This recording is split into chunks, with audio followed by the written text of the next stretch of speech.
Introducing the epic new Swift. Time to go swifting. Watcho app पे देखो एक OTT के दाम पे सारे OTT शान से.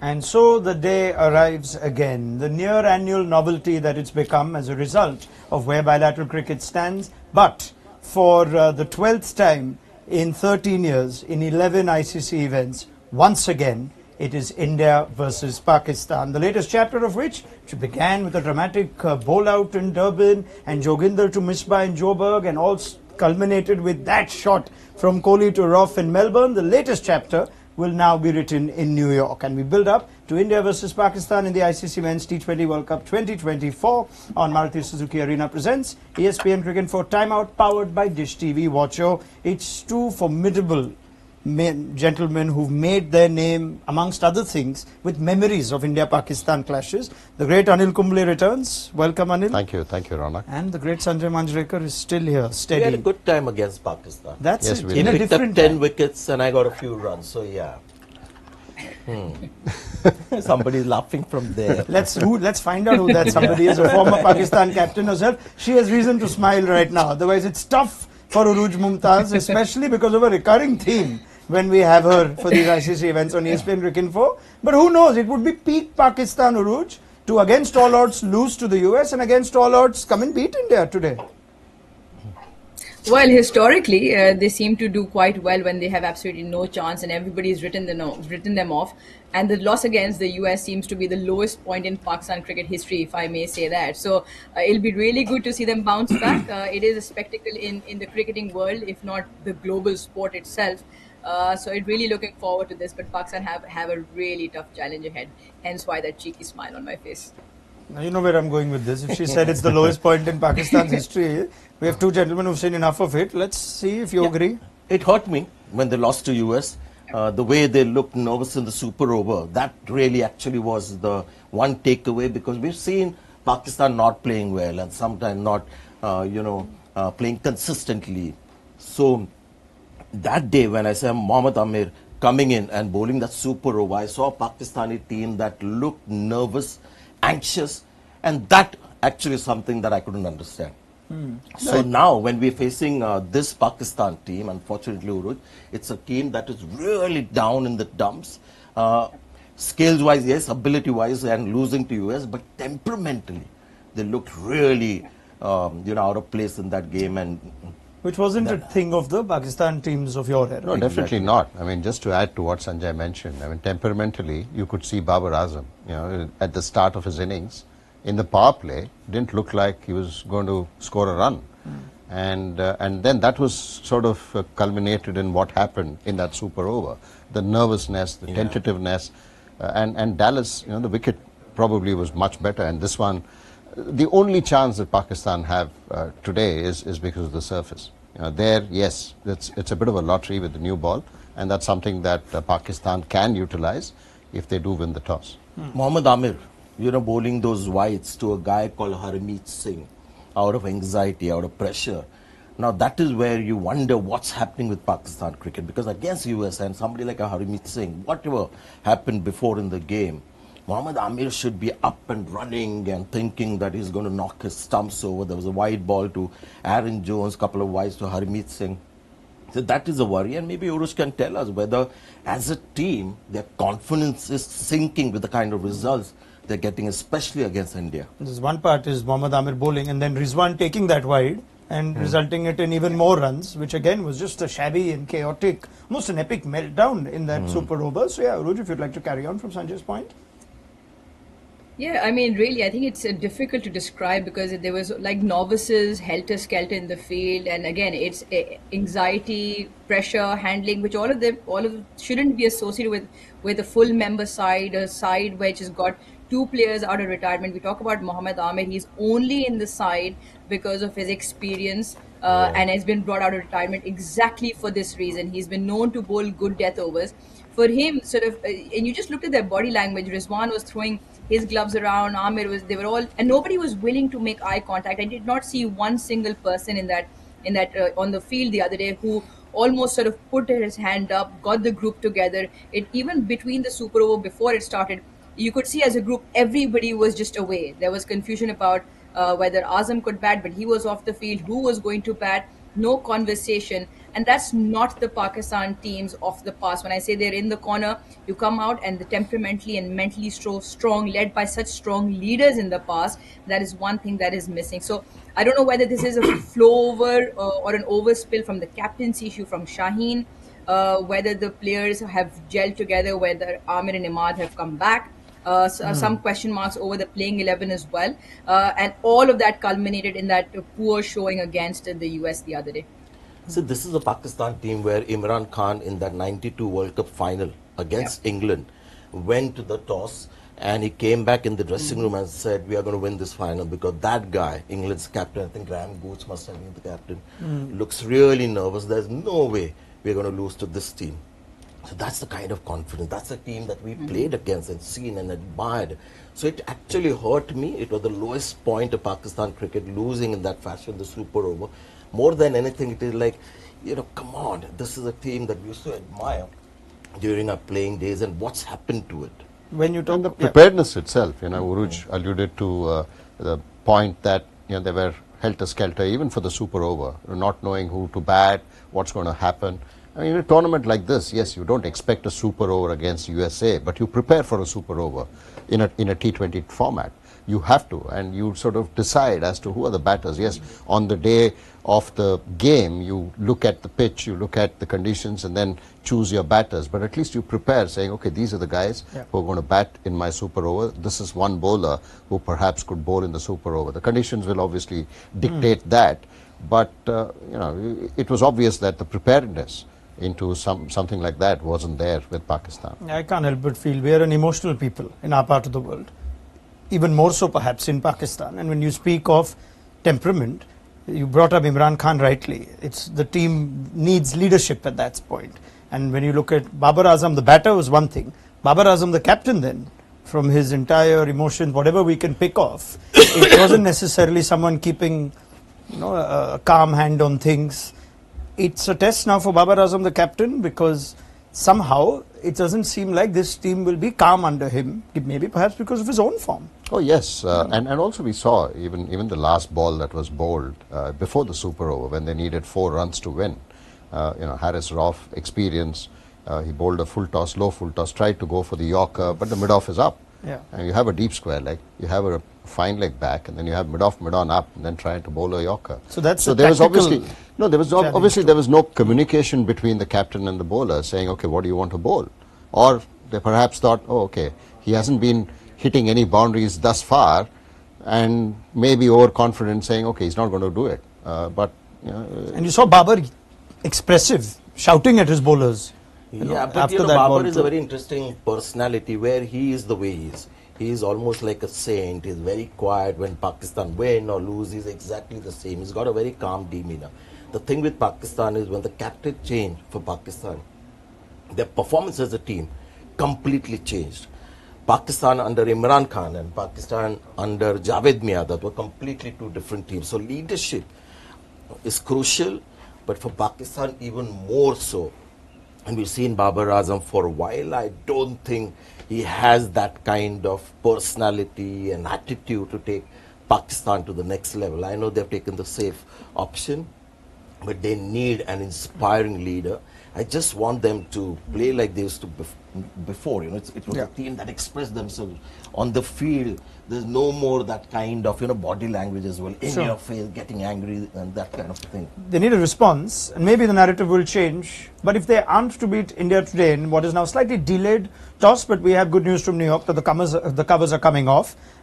If they lose this game, they could very well be things could be out of their hands for the Super 8, Urooj. If they lose today, is that possibly the final nail for Babar Azam, the captain at least, going forward? Yeah, I think we discussed this. In fact, you, me, and Anil were here last T20 World Cup discussing pretty much the same things. Where Babar's captaincy, it's almost like a chronic disease that Pakistan now carry, because you have to be astute, you have to be smart, and I just felt that entire game against the USA, tactically and from a cricketing smart point of view, Pakistan just seems shell-shocked, and that is something that you don't associate with the great Pakistan sides, and that's the worry. You got individual brilliances, but from a cricketing brain point of view, there seems to be a lack of understanding of some fundamentals of the game, really. So again, we spoke about this, the US and Canada game. Pakistan would have probably put the 2 points down against when they were planning, and it would have been down to obviously hoping to beat India and Ireland. They didn't have the best game in against Ireland when they lost that first game. But Pakistan, I think, from the lowest point in their cricketing history, if they are to go out of this tournament at this early stage, it'll probably be the worst cricketing event in terms of an ICC event Pakistan will have, just because of the way they've gone out. So Sanjay was talking about inspiration from a leader, and I think that's what Babar has lacked from a very long time, probably throughout his captaincy career, where you don't see that body language oozing out of him, the way he walks, the demeanor that he carries. Shaheen also, I mean, the Haris Rauf broke onto the scene as this aggressive fast bowler. They've all seemed to succumb into a shell and are slightly Urooj, afraid of expressing themselves. Go on. Yeah, sorry to interrupt. Maybe I think the next point of discussion is that India have managed to produce better leaders of teams than Pakistan. You're an intelligent woman. We've got an engineer, a doctor, and a lawyer here. So maybe that's a thing to look at as to why India have been able to have some, very good captains. And Pakistan, after Imran, they've struggled a bit, isn't it? Who was a good captain? Yunus Khan for a while was good. Sure. And but India have had so many over the years. There was Ajit Wadekar in the past. There was Sunil Gavaskar. There was Kapil Dev. There was Mahendra Singh Dhoni. There was Anil Kumble with that great series in Australia. We managed to sort of have good leaders. Any reason that's something that's not happening in Pakistan? They're not throwing exceptional captains. I think the way Pakistan has picked leaders in the recent part is just probably their best player, which is not ideal. It just even the domestic structure that they go through, it isn't challenging or isn't competitive enough. I think that is one massive thing, that strategically and tactically they don't need to think. Off late, you look at how they've picked their captains, or it's just been whoever's been the best player of the side, and they failed to develop. I've also been sort of outspoken about this, that leadership can also be learned. Yes, there are some born leaders, but they've also the Pakistan Cricket Board has also failed to provide those leadership or mentorship skills or programs to these players. And you look at Pakistan down the list of the 15 they have right now, there's nobody really who you would look at who like, okay, that's your next captain or he should be captain. And that's slightly worrisome. You look at that name of 15, I mean, you guys as well, have a look and tell me who's your next leader. Yes, Shadab may be thereabout, he got Islamabad over the line, but I don't think he's that much of an aggressive, bold personality as well. So off late, Pakistan has failed to develop personality in the cricketer. They've just focused on the skill level, and that's where we also struggle with the cricketing smarts of the game, where we get stuck into these situations and seem really sort of shell-shocked or unknowing to what to do, which to the outside world, I mean, we've been discussing, it feels like, right, come on, as a Pakistan side who's got so much credibility and experience, you should be able to handle those things. Yeah, it just seems like in our part of the world, we've overcome chaos in administration, not necessarily spilling over to the stability of the team. You still have order in the Indian cricket team, whereas chaos in administration there still very much affects the fundamental day-to-day operating of the team. We had Shaheen Afridi as captain 6 months ago, things changed, back we are as captain. That kind of thing at least doesn't seem to happen in Indian cricket anymore. No, consistency is the point here. I mean, if you don't have consistency, if you don't have the belief that whoever you've chosen, you need to sort of give them that time. And it's not that you become captain right from the first game and then you're suddenly cropped up as a leader. It takes time. For some people it takes time. For some people they sort of adapt and come in and then make their statement. But with Pakistan cricket, I think the inconsistency in the choice of leadership and the choice of coaching, there have been changes, multiple changes, so that doesn't help either. And the results not going their way also obviously affects. Yeah, also the culture within the country and the cricketing culture that they have. India have managed to throw out, exceptional captains somehow. I don't know whether you can pick out somebody and back that person. It's got to have natural sort of leading ability, and if that is not happening, it's a much more complex issue, deep-rooted reason for that to happen. But they need, I mean, Babar Azam is a nice guy, but he's not going to take Pakistan to the next level. I mean, that's not a great start, no, for an India-Pakistan match. I mean, we've talked about 10-15 minutes about how so many things are wrong with Pakistan. No problem. There's no right or wrong. Whatever you feel, you can say here. This is a safe space. No, but this particular surface, that's where they have a chance. I certainly believe that that's one surface where we have seen you have to be lucky as a batter. You're not set even in a 20-over game. Yes, the new ball certainly is the key. First 10 overs dictates the way you're going to play the game, but they have a chance. If they bowl well, then they can trouble the Indian batters on this surface. And again, you know, this surface is one where you want to hit the good length area, keep it straight like a Hardik Pandya, Andrik Nokke, Batman, Shine Afridi, we saw in that last game as well, you know, try to get the ball up and try to swing it, Mohammad Amir too. So Haris Rauf would be ideally suited, Naseem Shah as well. So I want to see them changing the style a little bit because there's so much in that surface. And it's not ideal for the kinds of Shaheen Shah, Afridi, Mohammad Amir, and to an extent Arshdeep Singh as well. These are exceptional bowlers who will make a mark with their skills on flat pitches. This is a pitch where you have to keep it simple, and so much happens just by pitching the ball there on the good length and in the right area, as they say. Yeah, we're going to go more into detail in that once we also get an idea of what happens at the toss, which I can now confirm will be in just under 13 minutes time, and we'll have a start for the game in just under 45 minutes time. So 11 a.m. local time. So the start is delayed by about half an hour, and we'll get you news covered. We'll be with you right throughout. So let's wait the toss for India versus Pakistan in New York. But just to close the conversation that we started with around the challenges of Pakistan cricket, let me ask the man who's actually coached a national team. Let's say Anil Kumble is coach of Pakistan tomorrow, has a chance to at least make an impression, say a few wise words. There's talent there. Where would you start? No, I think you have to pick the leadership. I think that's where you start. So that's something that I don't think I have the ability to pick a leadership in a Pakistan team. But I think what is important is the consistency that you need to show. And the cricket smarts, I mean, if you don't have it, then I think you need to sort of have the understanding, or at least be receptive to using that from coming from outside too. I mean, that's important, because we clearly saw in that game, yes, we are picking that one game against USA, but there was a lot of cricket smarts missing, even when it came to scoring those 18 runs. I mean, Fakhar Zaman is a left-hander, a left-arm seamer is bowling at you, he doesn't face.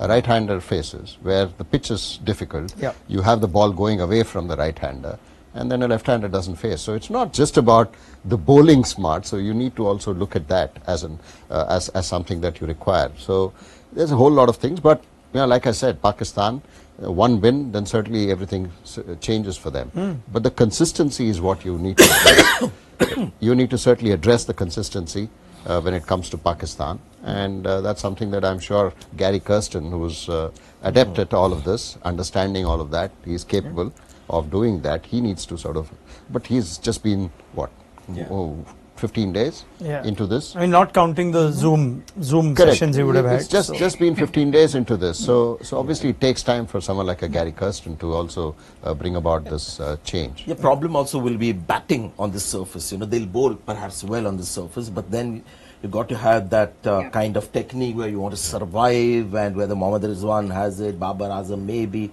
down the order when you look at the kind of batting lineup that they have. So if this pitch continues to help the seamer, their batting may not be adequate, may not have the technique. So that's the other problem. So I see improvement in their bowling.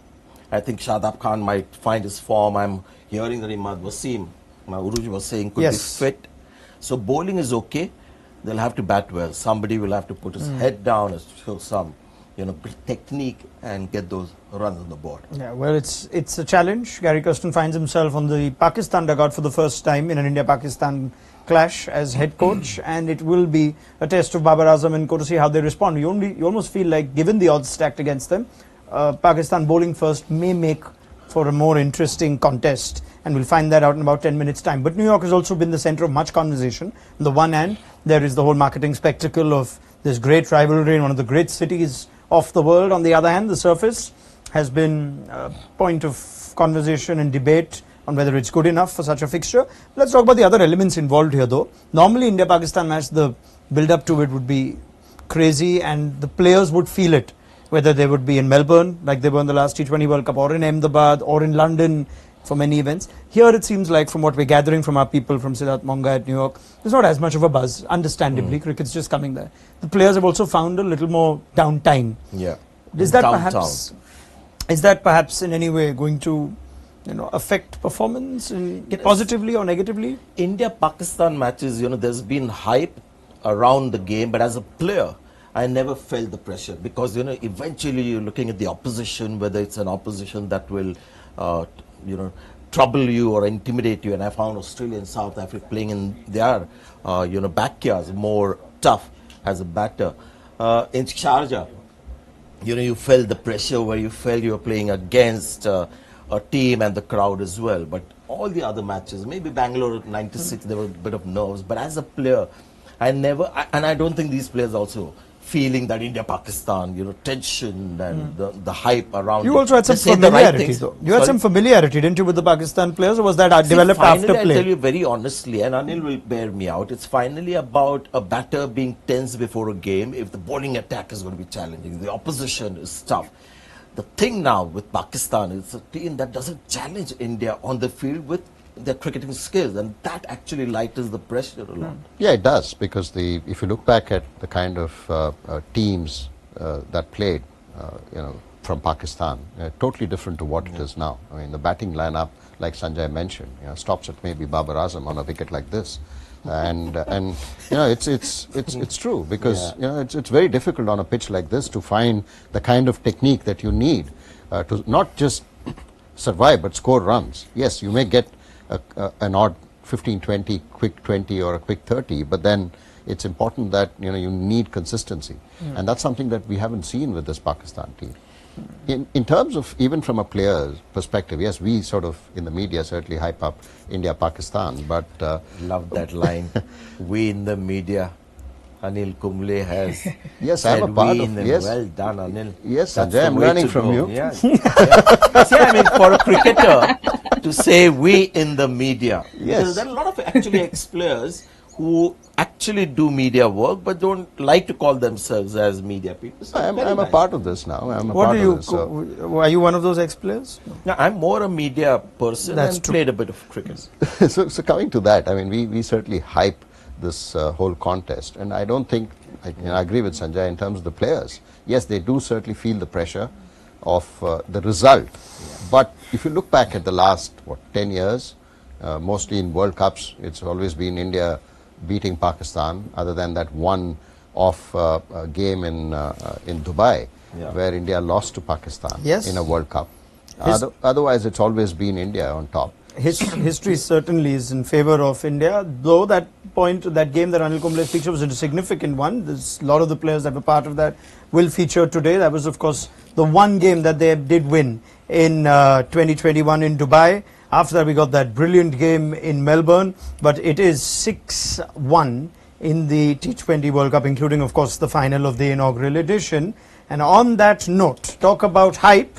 You talk about hype, and you know that when Ravi Shastri calls a toss in an India-Pakistan game with a few undercuts and whatnot, that they would be pumped. The toss has taken place, and guess what? Babar Azam's won it. The day has started as well as it possibly could have for Pakistan. They will bowl first against India. The challenge now on this New York surface, the same surface as Netherlands and South Africa played yesterday. So pitch to number bat first. Pitch number 4, I believe, is it? The Netherlands, South Africa. The same one as Netherlands, South Africa. That's what I'm told, which you saw yesterday. Which I saw every ball, and I saw at least 4 or 5 shots played by David Miller and a few others, which he play on a good pitch, on the up, driving, which we haven't seen. So this pitch is starting to improve, which I didn't think would happen so quickly. So this is a much better pitch, the best pitch we've seen in New York. And this gives Pakistan a slight advantage. And this is what Pakistan needed, some kind of, outside help, because bowling first on this pitch and with the kind of weather that we've had, that should give them a great advantage in the first 6-7 overs. This is a good challenge also for India's top order? Yeah, it is. India is high quality top order batter. Even the batting lineup, we don't know the teams yet, but it's going to be unlikely that there'd be a change with the Indian batting lineup. So yes, it'll be a challenge against this lineup, bowling lineup on this pitch. But I think India is certainly capable of addressing that. I think they've been the best batting side on this surface. Yeah. If you look at even the practice match, even the one game where they had to chase down 90, India comfortably did that. There were occasions where the batters found it hard because of the bounce and the awkward movement. But otherwise, India perhaps was the most adept in handling the surface. If we looked at South Africa, we have seen Bangladesh, we have seen Sri Lanka on this surface, and of course the associate countries. But India certainly looked better equipped on this surface. Yeah. How much does that just improve the optimism around the Pakistan fan base, and from their point of view that they won the toss, they'll bowl? I can confirm, Urooj, on expected lines. Imad Wasim is the only change. He comes in for Azam Khan.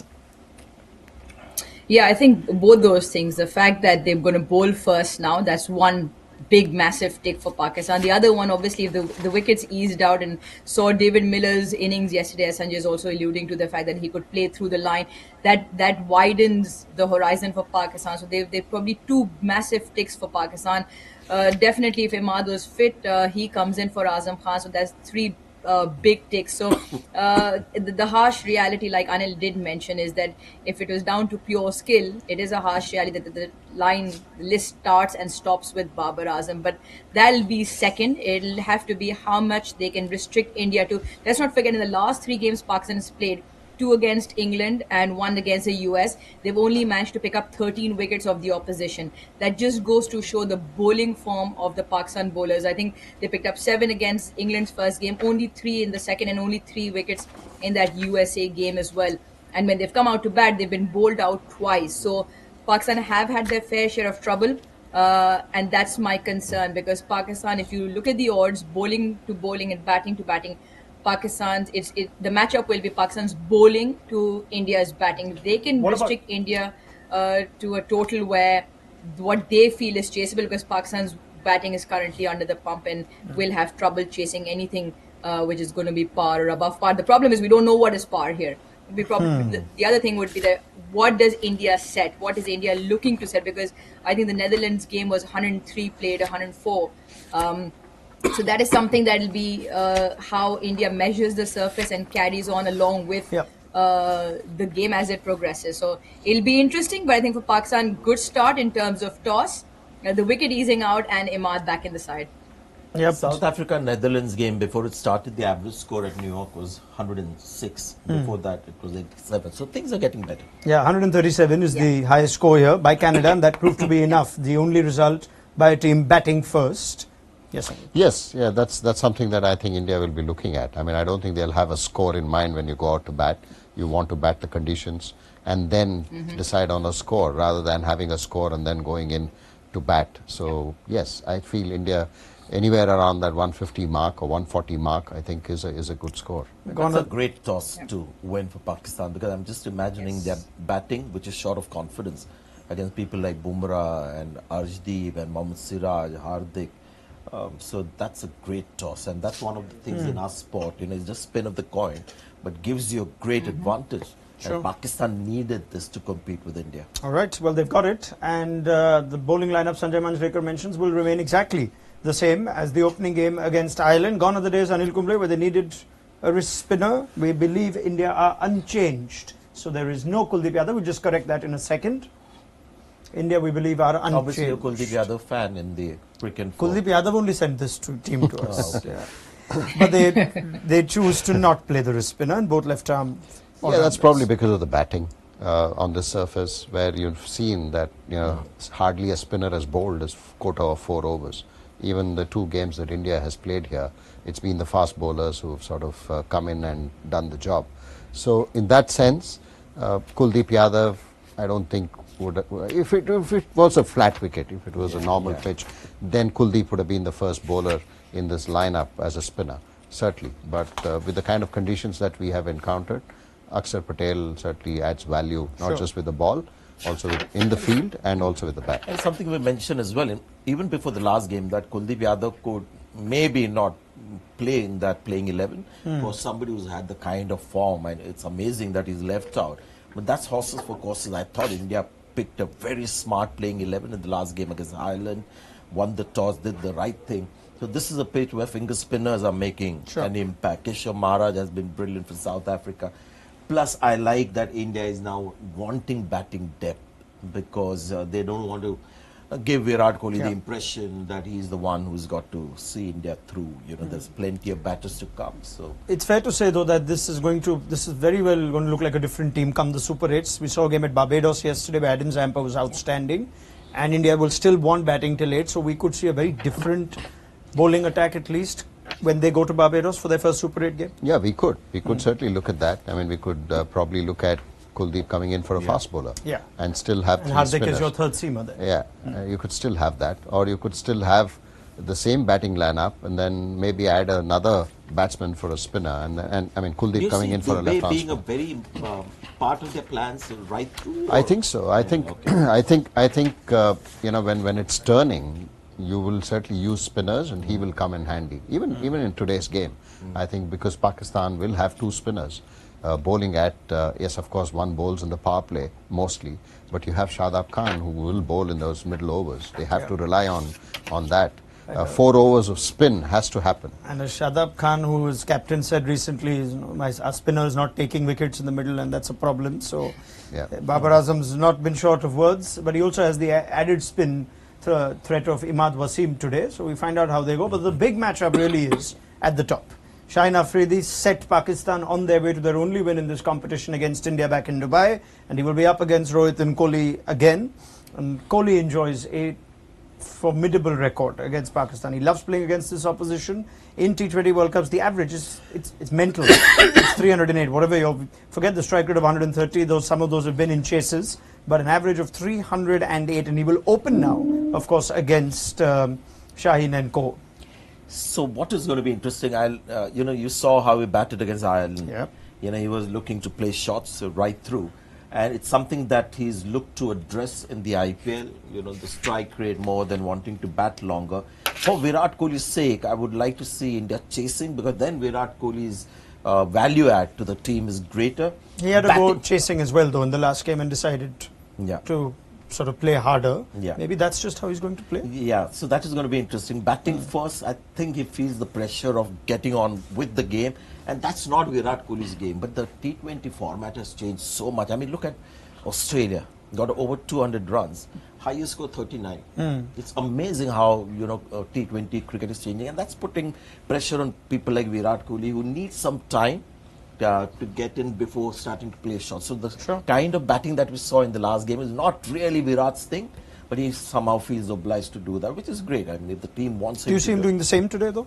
No, but I think his intent will be the same. You know, maybe he may not step out and do that, but I think intent needs to be like that, which he has shown, he has shown in the IPL, which he showed in the last game.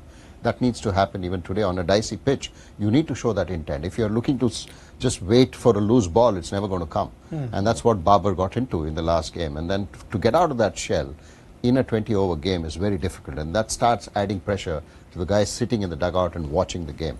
So, yes, Virat will certainly come out and do what he's doing. And I'm sure, you know, the kind of approach that he has had, he will look to do that even today. Yeah, as we look at the individual record that he enjoys against this bowling lineup, and it's in contrast to a large degree to Rohit Sharma's, because there are a number of bowlers that have that account for a poor T20 head-to-head matchup against Rohit Sharma. But as we just look at strike rates, he's never been dismissed by Amir, Rauf or Naseem Shah, and the strike rate's not too bad. Just Shaheen Afridi in that one encounter.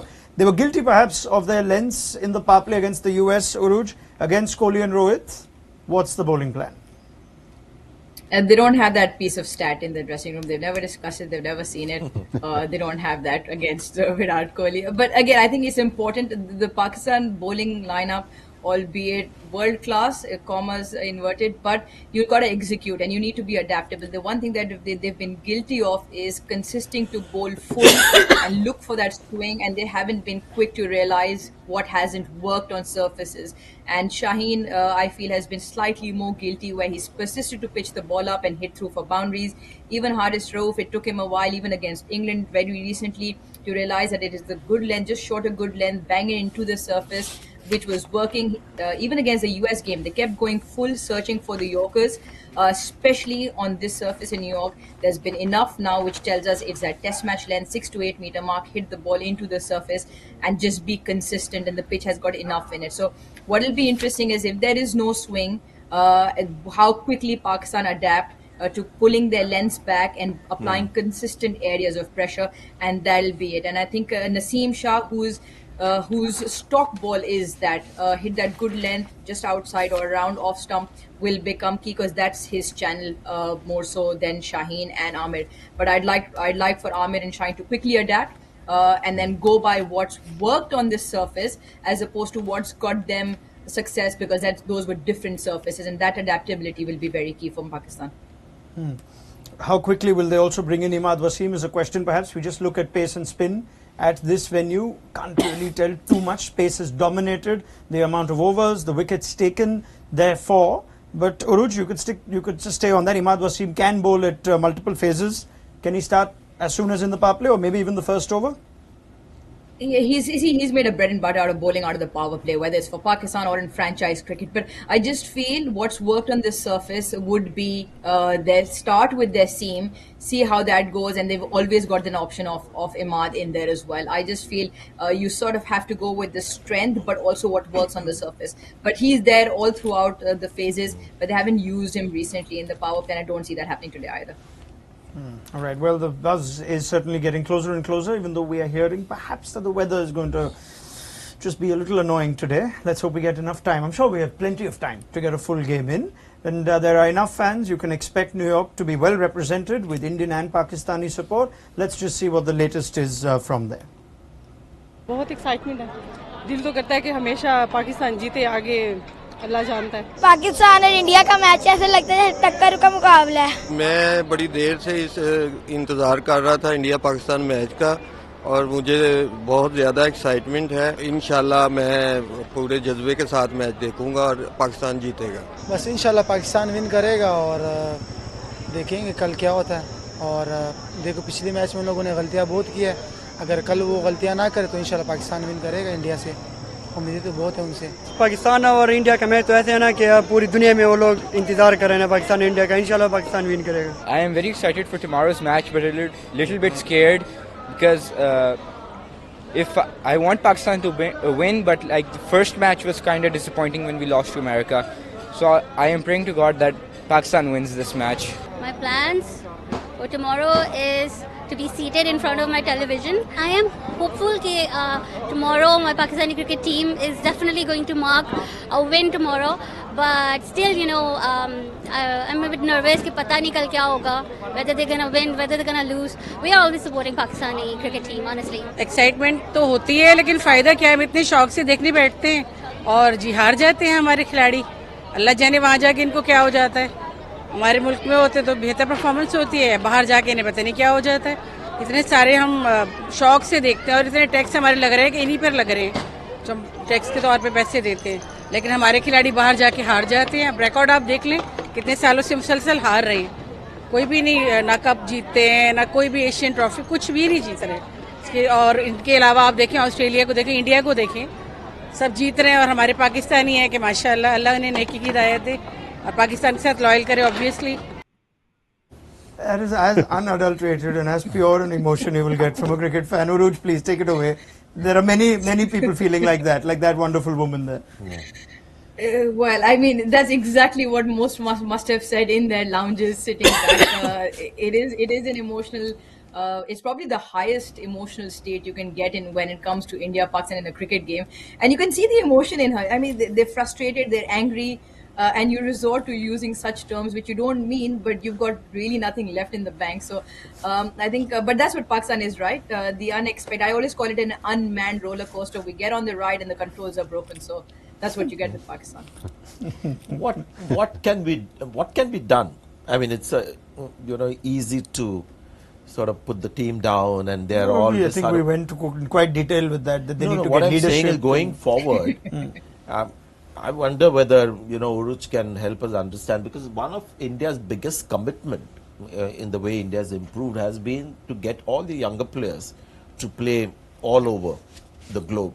So somebody like a Shubman Gill, who made his debut in Australia, he would have had 2 or 3 trips to Australia before in some capacity, India under 19 and all that. So I guess that is the way to go and get them a little more exposure. The teams of the past, all of them played county cricket, batters, bowlers, so maybe... Well, there's no shortage of Pakistani players that play CPL and play Big Bash, also play in the 100s, so on that front. But yeah, Urooj, if you'd like to just respond to Sanjay?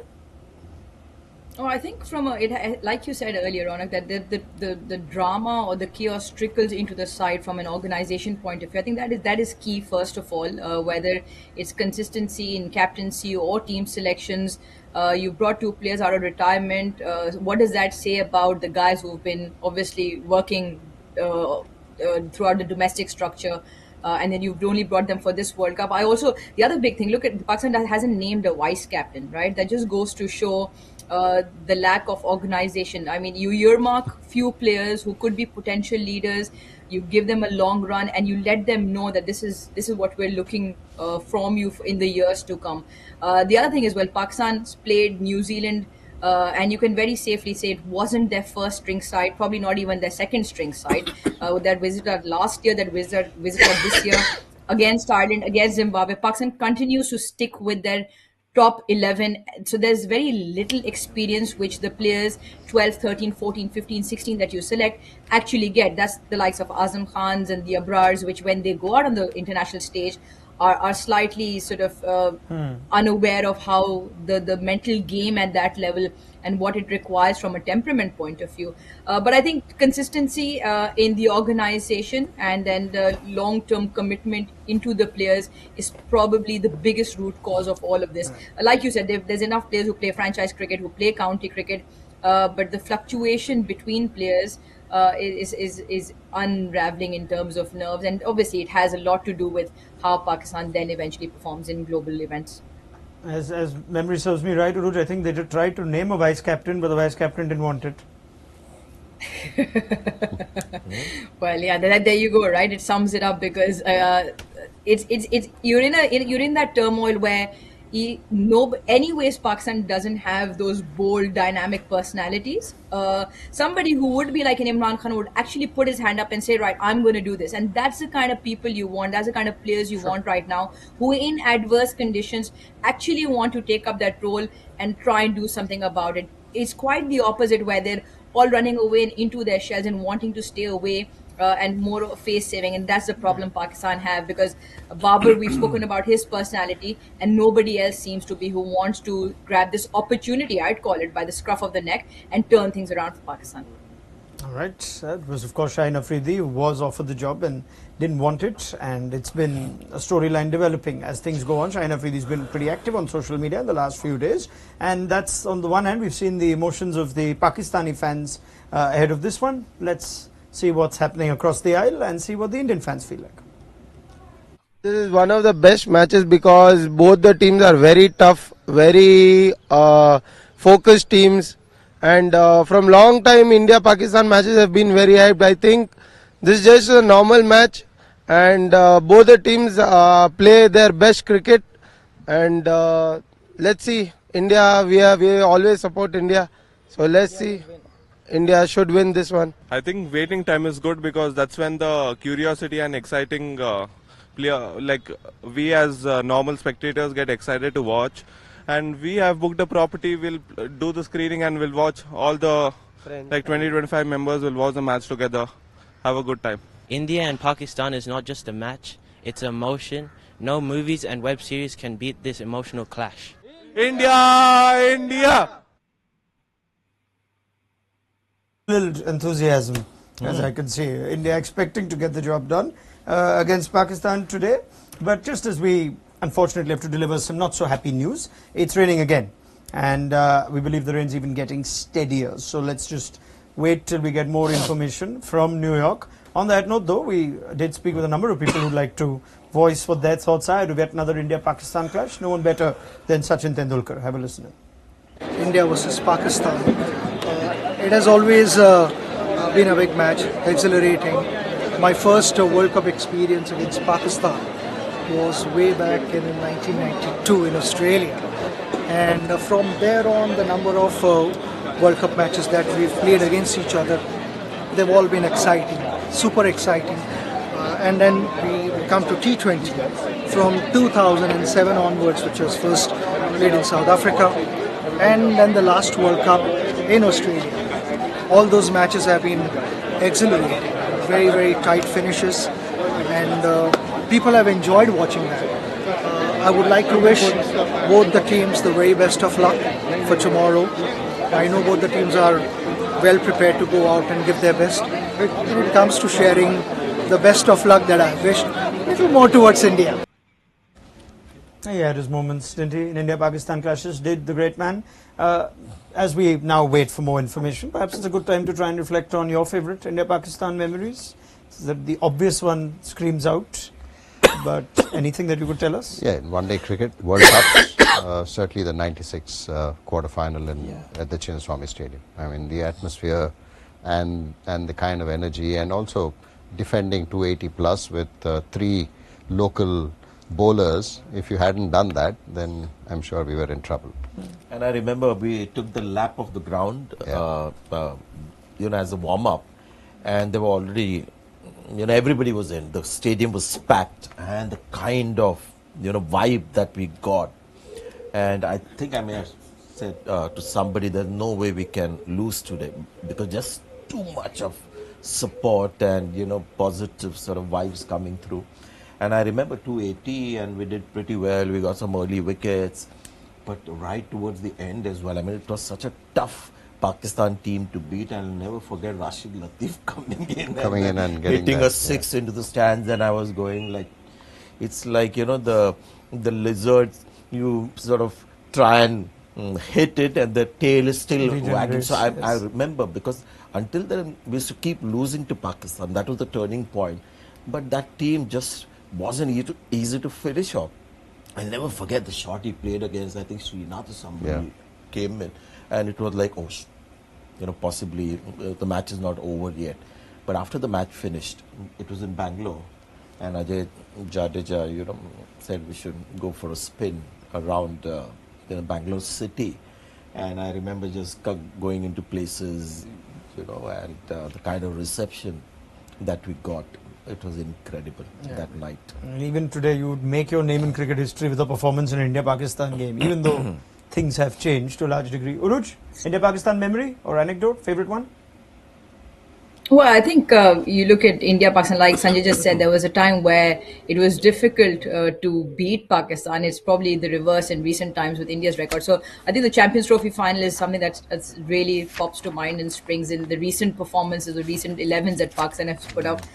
The way Kohli was dropped and then he was picked off the next ball, and just the way Pakistan were right on top with their bowling. And I think that's something that they can derive inspiration from where they come around. A lot of those members will be part of this team as well. I think there's 7 of them there. So I think there's plenty. They've done well. The 152 not out where Babar and Rizwan got them over the line. It'll be a similar sort of score on this surface as well. So off late, those two, I think the Champions Trophy final one is a bigger one than the World Cup win.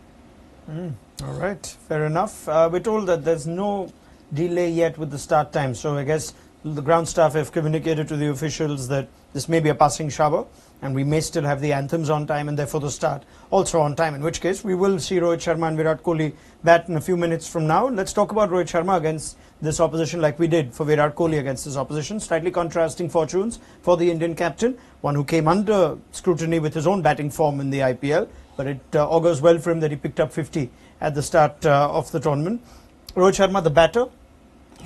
India hoping for Rohit Sharma, the batter, to be the same as he was in the ODI World Cup. Doesn't enjoy a favourable matchup against a number of the Pakistan pacers. Anything to keep in mind now that he's had a couple of hits on this surface? He's a different player now, Rohit Sharma. If you saw how he handled Shaheen Afridi, that was the big matchup in the Asia Cup in Sri Lanka when Shaheen bowled that delivery, swinging right up there, and he flicked him for a 6, and I think he repeated that shot in Ahmedabad. So Rohit Sharma in the middle has become such a good test player that handling Shaheen Afridi with the swing and everything is not a weakness anymore. There was a time earlier when Amir would get him out and anything pitched up, but Rohit Sharma is a better player now, so I don't see that playing out.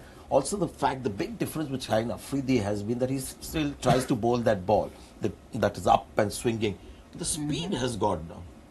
It is not 145, 146 anymore. It's just coming at 138. The quickest ball that he bowls is 140.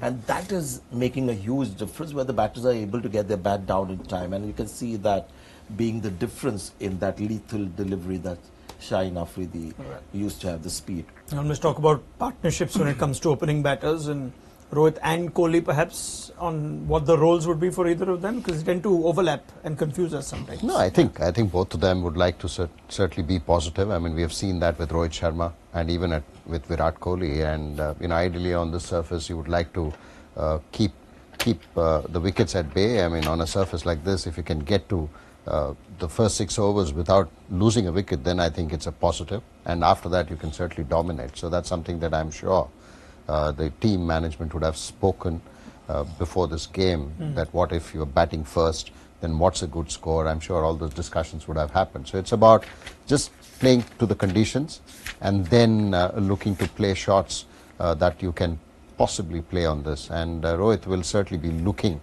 to get those boundaries early on. It's not easy. With the rain around, it will get even slower, the outfield. So you'll have to hit over the top, and no better than in the first 6 overs. For me, Rishabh Pant has been a revelation. The best news for me from the last IPL was Rishabh Pant back to full fitness, batting well, keeping wickets, and his 2 innings, one in that warm-up game when we saw Samson, Rohit Sharma struggle with the pace, just couldn't get the timing, and this guy comes in at number 3 and is going at 150 strike rate. Carried on against Ireland as well. So him at number 3 is a master stroke. This is another test batter that India has, and he will be able to handle these conditions as well. So India blessed with batters in the top 3 who also play test cricket for India. We're having you on the first time, for the first time in this tournament. Just your thoughts on India going with that plan, not something we expected, because we thought Jaiswal would be the left-hand point of difference, but they've gone Pant at 3. Actually, I thought Samson would be at 3, and then Pant at 5 or 6. Have Pant and Hardik looking to finish off. I was looking at, I knew that you needed extra batters, and I thought maybe India will go with just the 5 bowlers, which includes Hardik. And look at the conditions and then decide whether you want 2 spinners or whether you will go with just 1 spinner, and then have 4 fast bowlers, and then go deep with your batting and have Samson at 3. And of course, that's the best news. Rishabh Pant getting fit. Sure. He looks much leaner, fitter, and his keeping, was outstanding in the last game. As of course, his batting as well was brilliant in the warm-up game and also in the last game. So it's a revelation. It's nice that he's taken that role and he's done really well at number 3. We didn't expect it, but a left-hander at number 3, and then having a Shivam Dube, and then of course the 2 left-arm spin all-rounders at the bottom. You have 4 left-handers that can sort of take the game to the opposition. So the moment they saw this pitch, that has actually completely upset all plans, and a lot of us believe that India is going again, very safe with experience. Why not go with the new age T20 batters? But now when you look at the pitches here, at least in the first half, and even in the West Indies, barring Barbados, those pitches in the Guyana as well is tricky. So Sanjay Samson, it was a very small opportunity that he got in the warm-up game, but those are not pitches that will suit Sanjay Samson. Sure. And you need somebody with a little bit of great and smart play. If the pitches get flatter, then you might see him later on. But the pitches in New York have completely sort of changed the template of a lot of teams, not just India. Very well. We believe it's a slightly delayed start, but no overs lost just yet. So we are going to be teased with the weather in New York today. But let's just get final thoughts now. We've built up to this. Urooj, We will see a start in about 20 minutes. We might see a heavier outfield as well. We might have to make a mention of that. But your predictions on how you see that first innings going? What's Pakistan's best chance to stay in the game now? Yeah, I think just looking at the way the surfaces have played, 137 has been the highest at the ground, albeit not on this surface. But with the heavier outfield now, I think Pakistan should look to restrict India to less than 140. I think even 140 should be the higher benchmark on this, given the surface and given the outfield. So that's what they should look at. And I think they need to start well in the first 6 overs. They need to set the tone with picking up wickets and keeping India scoring at bay. Do you see a lot of running on maybe what could be a heavier outfield, maybe not as many aerial shots? We'd already seen it's not the quickest outfield here, and with the rain, we don't expect it to get any better. No, I don't think aerial shots will be curtailed for sure. I'm sure someone like Rohit Sharma will look to go after, even Virat will look to sort of take on the bowlers. And Rishabh Pant will always look to do that. Surya Kumar Yadav, he will look to play all the shots. So you will see a lot of boundaries, and that's something that you need to do. It may be not along the ground, because along the ground, yes, already the outfield is slow. You will have to hit aerial to get your runs. And if you have to get to that 140 or 150, you need a lot of boundaries. It just can't be with singles. It's almost impossible to predict a score here, is there? Yeah. It's a tough one for India. So I think they're just going to go out there and assess the pitch and everything on their own, each man to his own as to how he goes about. Everyone will go about it differently. But when you saw David Miller get all those runs, you saw him actually hitting sixes easier than hitting boundaries. It's a very slow outfield. So everyone has a different style. Rohit Sharma, Rishabh Pant, Virat Kohli, Surya Kumar Yadav. So I think they're just going to go out there and find their best way to get runs on the board. All right, let's pick up the conversation after we've seen some cricket, which we hope will not be too far away, and we hope it'll be a full innings for India. And pick up the conversation with Anil Kumble, Sanjay, Manjrekar. Gentlemen, thank you very much. And Urooj, Mumtaz as well at the end of the first innings on Maruti Suzuki Arena Presents ESPN Cricket for Timeout, powered by Dish TV. Watcho, download the mobile app in case there are any updates you need from New York. You'll get them fastest on the ESPN Cricket for mobile app. We can't wait for India-Pakistan. Little weather just adds to the drama and the anticipation, and we hope to be back soon after we've seen some cricket there.